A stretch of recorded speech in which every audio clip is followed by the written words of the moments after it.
Hello, welcome to கலாஸ் கரி world. எல்லோரும் நல்லா இருக்கீங்களா? இன்றைக்கி நான் வந்து ஹெல்த்தியான ஒரு ரெசிபியும் வந்திருக்கேன். அது என்னென்னா ராகி இட்லி தான் பண்ண போகிறேன். ராகி இட்லி வந்து ரொம்ப சாஃப்டாக இருக்கும்.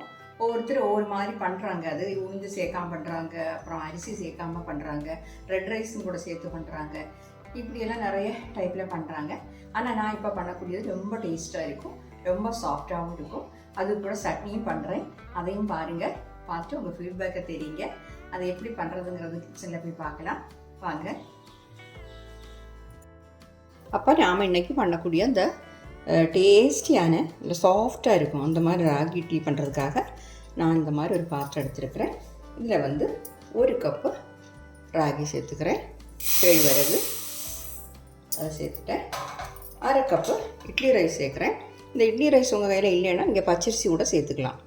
அப்போ ஒவ்வொருத்தர் ஒவ்வொரு மாதிரி இது பண்ணுறாங்க. இட்லி ரைஸ் சேர்க்காமல் ரெட் ரைஸ் சேர்த்து பண்ணுறாங்க. அதுவும் நல்லா தான் இருக்கும். இப்போ வந்து நான் இப்படி பண்ணுறேன். இந்த மாதிரி பண்ணி பாருங்கள், ரொம்ப சாஃப்டாக இருக்கும் இட்லி. 1/2 கப்பு சேர்த்துட்டேன்.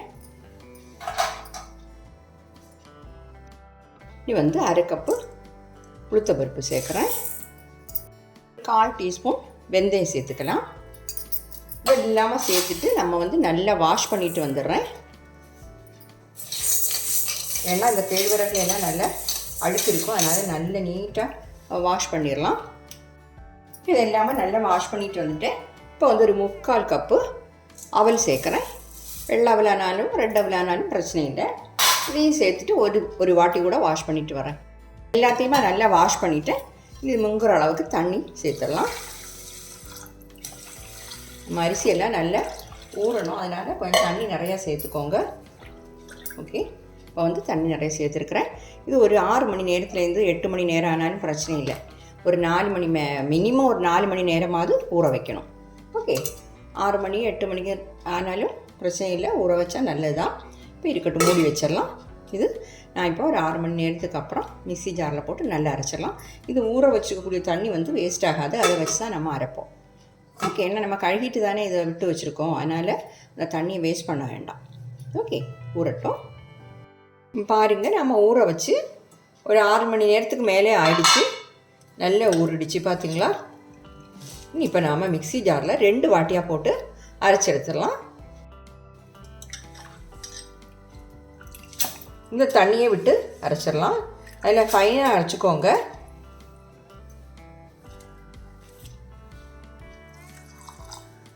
கொஞ்சமாக தண்ணி விட்டு ஃபைன் பேஸ்ட்டை அரைச்சிட்டு வந்துடுறேன். பாருங்கள், நான் வந்து முதல்ல போட்டது இந்த மாதிரி அரைச்சி எடுத்துட்டேன். இதை ஒரு பாத்திரத்தில் மாட்டிடலாம். இப்போ நான் இதில் சேர்த்துட்றேன். பாருங்கள், இந்த மாதிரி அரைச்சி எடுத்துருக்கிறேன். அடுத்த பேட்சையும் இதே மாதிரி போட்டு அரைச்சி எடுத்துட்றேன்.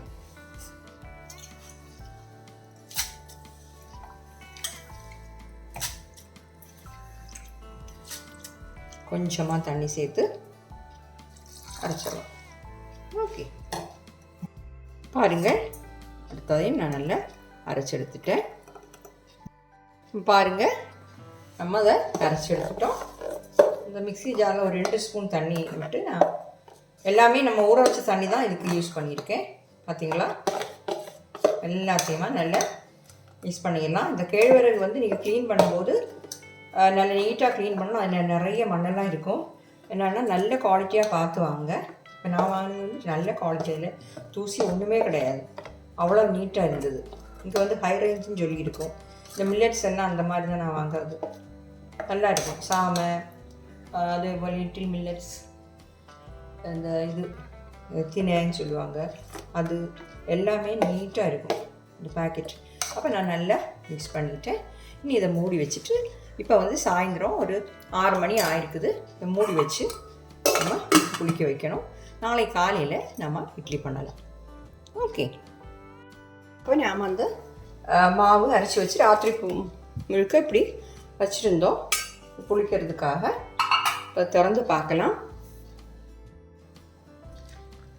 பாருங்கள், பொங்கி எப்படி வந்திருக்குன்னு பாருங்கள்.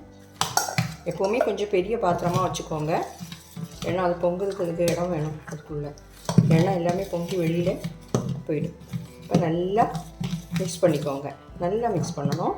ஒரு 2 நிமிஷம் எடுத்து மிக்ஸ் பண்ணாலும் பிரச்சனை இல்லை. நல்லா மிக்ஸ் பண்ணணும். ஓகே, இதில் கொஞ்சம் உப்பு சேர்த்துக்கலாம். உப்பை பார்த்து சேர்த்துக்கோங்க. நல்லா மிக்ஸ் பண்ணிடுறேன். இப்போ நான் அந்த மாவை நல்லா மிக்ஸ் பண்ணிவிட்டு இனி வந்து நம்ம இட்லி ஊற்றக்கூடிய இந்த இட்லி தட்டை எடுத்துருக்கிறேன். இதில் வந்து கொஞ்சமாக நம்ம ஆயில் க்ரீஸ் பண்ணிடலாம்.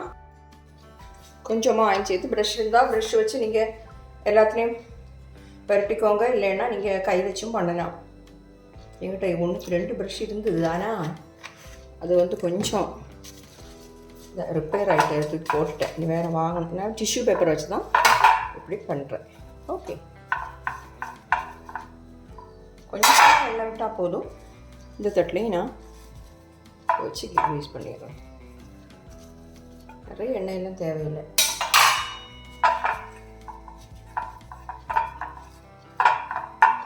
ஓகே, இனி இப்போ நம்ம இந்த மாவு இதில் விட்டுடலாம்.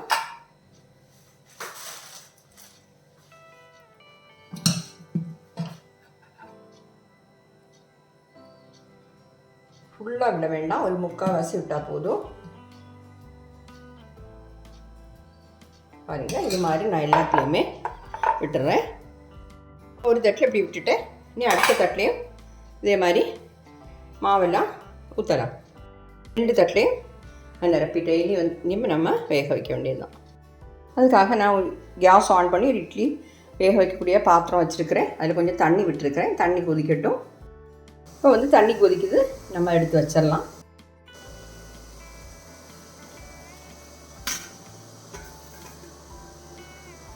அடுத்த தட்டையும் எடுத்து வச்சிடலாம்.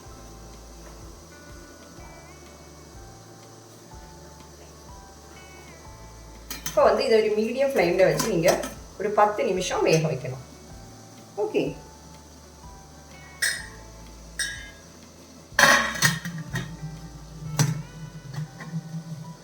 பத்து நிமிஷம் வேகட்டும். நாம் இது வேக வச்சு 10 நிமிஷம் ஆயிடுச்சு. ஃப்ளேம் ஆஃப் பண்ணிவிட்டு திறந்துடலாம். பாருங்கள், நல்லா வெந்துடுச்சு. இது வந்து நம்ம இதை வெளியில் எடுத்து கொஞ்சம் ஆற வச்சுட்டு நம்ம இதை மாற்றுறோம். ஒரு 5 நிமிஷம் ஆறட்டும். அப்போ அதுக்கு நாம் ஒரு சட்னி பண்ணலாம். 2 ஸ்பூன் தேங்காய் எண்ணெய் சேர்க்குறேன். தேங்காய் எண்ணெய் சூடாகட்டும். இப்போ எண்ணெய் சூடாகிடுச்சு. இதில் வந்து ஒரு சின்ன பீஸ் இஞ்சி கட் பண்ணது சேர்க்குறேன். 1 டீஸ்பூன் அளவு தான் இருக்கும் கட் பண்ணதுக்கப்புறம். ஒரு 10 பல் பூண்டு சேர்க்குறேன். சின்னதாக வதக்கி விட்டுடலாம்.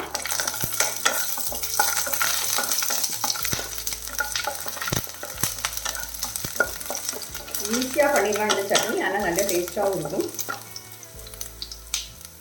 தேங்காய் எல்லாம் இதில் சேர்க்கலை. இதோட நாம் ஒரு 2 பெரிய வெங்காயத்தை கட் பண்ணி வச்சுருக்கிறேன். அதையும் சேர்த்துட்றேன். உங்களுக்கு வந்து வீட்டில் நிறைய மெம்பர்ஸ் வந்து நிறைய இருந்தாங்கன்னா நீங்கள் கொஞ்சம் ஜாஸ்தி இருக்குது. இது வந்து ஒரு 4 பேருக்கு சாப்பிடலாம் இந்த அளவுக்கு எடுத்தால். இப்போ 2 பெரிய வெங்காயம் தான் எடுத்துருக்கிறேன். வெங்காயம் கொஞ்சம் வதங்கட்டும். வெங்காயம் கொஞ்சம் வதங்கிடுச்சு, பாதிக்கு மேல் வதங்கிடுச்சு.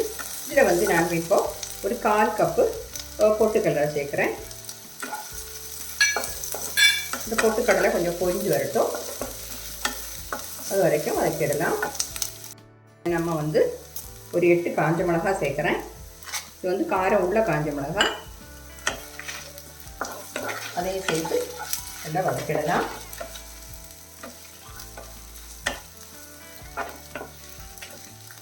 எல்லாமே மீடியம் ஃப்ளேமில் வச்சு பண்ணிக்கோங்க.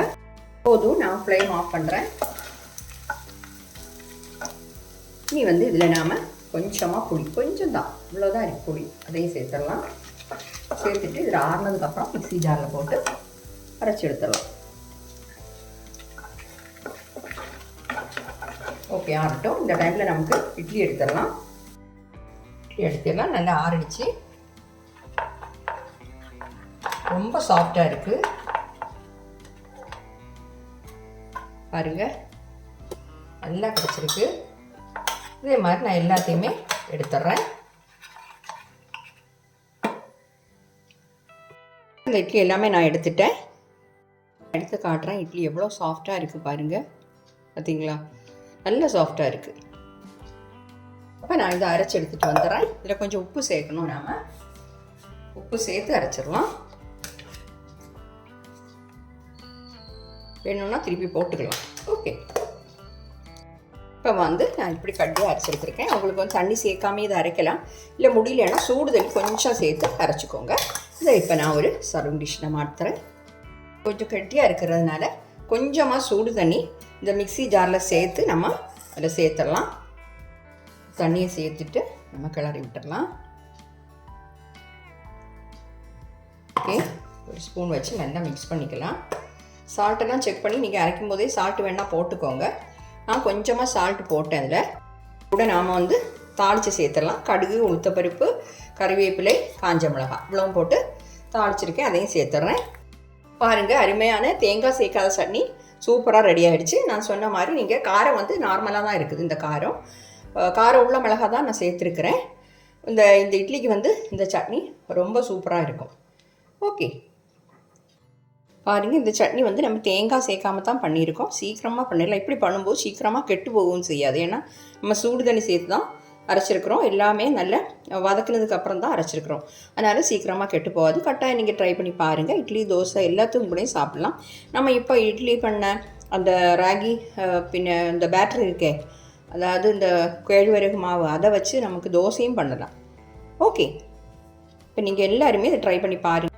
அப்போ பாருங்கள், நம்ம சாஃப்டான சூப்பரான ராகி இட்லியும் அது மாதிரி தேங்காய் சேர்க்காமல் ஒரு சூப்பர் சட்னியும் ரெடி ஆகிடுச்சு. கரெக்டாக நீங்கள் இதை ட்ரை பண்ணி பார்த்து உங்கள் ஃபீட்பேக்கை தெரியுங்க. ஹெல்த்தியான ஒரு ரெசிபி தான். Okay, thank you.